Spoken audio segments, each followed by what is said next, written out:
So let me start today with the very obvious fact. Right now, the body you are living is basically a walking collection of yesterday's food. Your muscles may be your former lunch, your blood possibly your former breakfast, and sometimes inside your thigh there's probably a chocolate cake from last Friday still doing its duty. Which raises a very serious philosophical question here. If we are literally made of food, then why do we experience life at so many deeper levels? Your emotions, your thought, your intuitions, your bliss? To answer that, we need to understand something called as Five Koshas.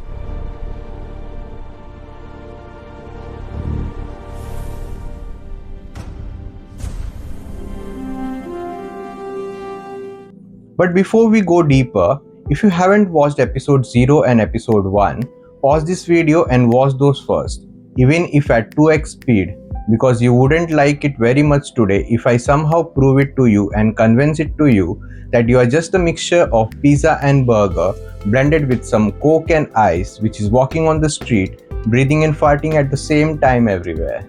In a good storytelling and also in life, the climax is not always the most important thing. The character, the world, the plot, those are what makes the climax meaningful. And in episode 1, we built that entire world for you. We saw that human existence operates through three bodies. The Karan Sharir, the causal body, which has Sanchita karmas, all the accumulated karmas, the samskaras, the impressions you have created across the lifetimes, your vasanas, your deeper tendencies, avidya, the sense of separation, and the koshas closest to it is Anandamaya Kosha, the bliss layer. The next comes your Sukshma Sharir, the subtle body. This is the processing system. It contains Pranamaya Kosha, the energy system, the Manomaya Kosha, the mental system, and the Vijnanamaya Kosha, the intellect system. This is where most of your thoughts, emotions, decisions, and desires operate. The next one, the physical body, the Sthula Sharir, the visible body made of from food and the five elements. Its koshas is Annamaya Kosha, the food sheet, your brain, your sense organs, everything interacting with the physical world is present in the physical body. So the three bodies describe the structure of the whole system. Now the five koshas will show us how the system actually operates. The five koshas, think of the five koshas as the functional layer of experience, from the most physical to the most subtle. And once you begin noticing them, you will start seeing them everywhere. Even in the life of certain gentlemen like Kevin Kumar Qureshi. Those who don't know Kevin Kumar Qureshi, you are probably just air and space. The earth, water and the fire element is missing from you. The first kosha is Anandamaya Kosha, the food sheet. The word Anna means food. This leads us to a very funniest truth about human existence. Your body is literally food that has been recognized into a person. That's it. Think about Kevin Kumar Qureshi. Yesterday, Kevin ate a biryani in the lunch, 2 samosas, and a very delicious chocolate cake that was definitely not meant for one person. Today, that biryani is now Kevin's thigh muscle, the samosa is probably negotiating a deal with his waistline, and the chocolate cake, that is currently forming an alliance with his belly fat. Which means Kevin is basically a walking buffet that achieved consciousness. Your body is nothing more than a long-term food storage project with some opinion. The function of Anandamaya Kosha is to provide the physical structure to your body. It gives us the sensory motor interface with the world. Eyes see, ears hear, hands move, feet walk, and we make Instagram reels. Karma shows up here as body type, your physical health, your genetic tendencies. Like for example, some people gain weight by just looking at the desert, and some people eat like a vacuum cleaner and still remain thin. Clearly, karma is involved everywhere. This kosha dominates during the waking state, when we interact with the physical world. But food alone does not explain life, because something else is constantly moving inside the body. Something ancient tradition calls prana, which brings us to Pranamaya Kosha. Prana means life force, the energy that keeps the body alive. Without prana, the body is just a complicated vegetable. Kevin once experienced this very clearly. That Friday evening, after restoring his pranas on chocolate cake, he finally enters the door to heaven. His two most idiotic friends were already waiting for him 2 pegs down. Abdul Singh and Manpreet Rodrigues. 3 men, 3 culture, 1 table, and absolutely zero good decision. After just a few drinks, Kevin and Manpreet started dancing on the table. This innocent guy Abdul eventually posted an Instagram story tagging Kevin and Manpreet. The location? The Royal Rasoi and the bar. He could post such shit like not many of us cause he's still a bachelor. Evening was turning blue, pegs after peg, peanuts after peanuts. When the clock hits 10, Kevin's phone rang. Home Minister calling. Abdul looks at Manpreet. They are holding their reaction. Kevin in his mind already knows an angry wife is waiting at the door. Looking at Kevin's face with the birds flying above his head, Abdul started laughing so hard that he almost choked on peanuts. Kevin was in his own thoughts, blank face, whiskey in his blood, heart racing like a tortoise, adrenaline rising, breathing faster. The surge of energy, that's Pranamaya Kosha. The function of this kosha is to distribute life energy through 5 pranas. The nadis, the energy channels, the chakras, the energy centers. It controls your breathing, circulation, digestion, and vitality.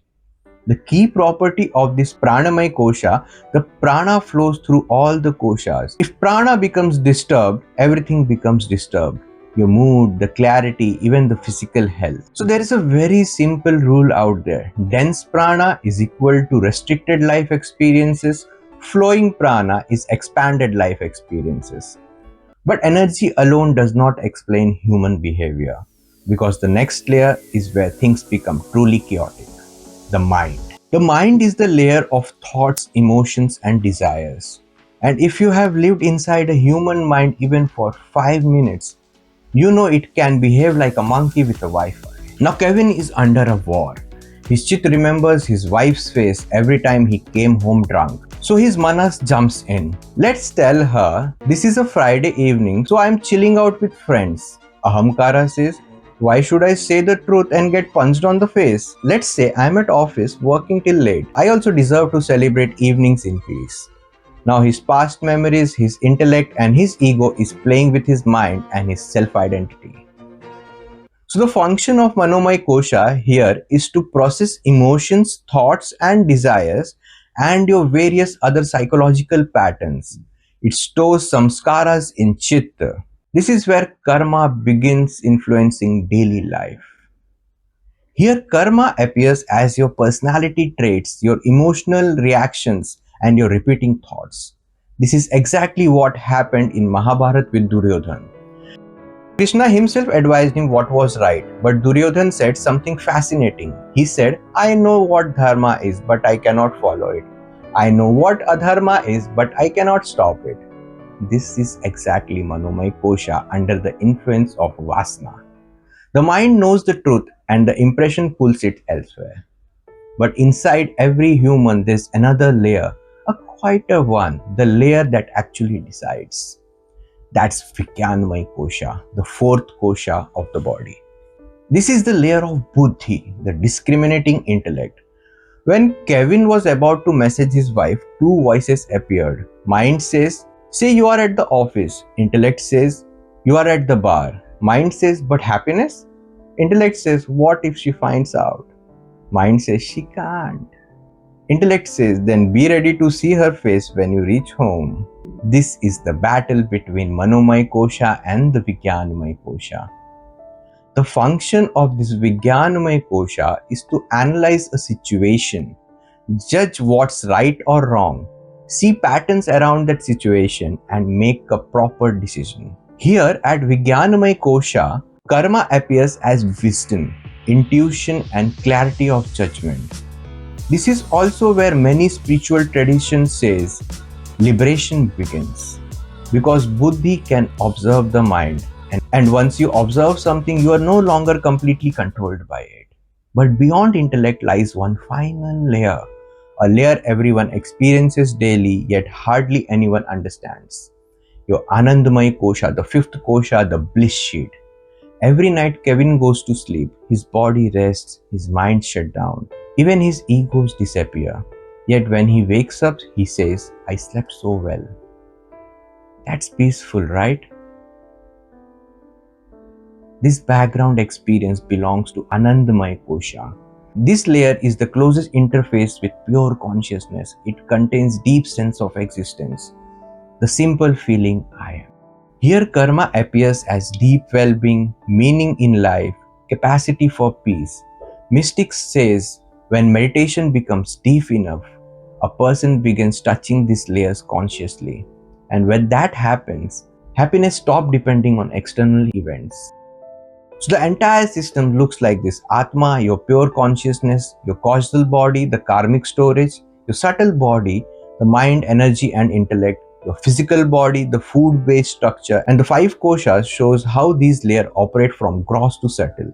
But this creates a very much deeper question. If the world is constantly sending information through our senses, how does this system actually captures it, processes it, and produce a response? Because somewhere between seeing something and reacting to it, the entire stack becomes active. In the next episode, we will explore the input-output mechanism of the consciousness, how we actually capture reality, process it internally, and produce actions.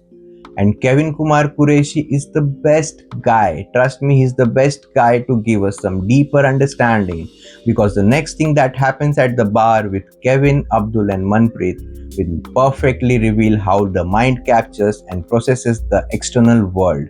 And let's just say it involves a misunderstanding, a missed call, an untyped WhatsApp message, and one angry wife waiting at the door. जय भैरव बाबा, जय भोलेनाथ, हर हर महादेव।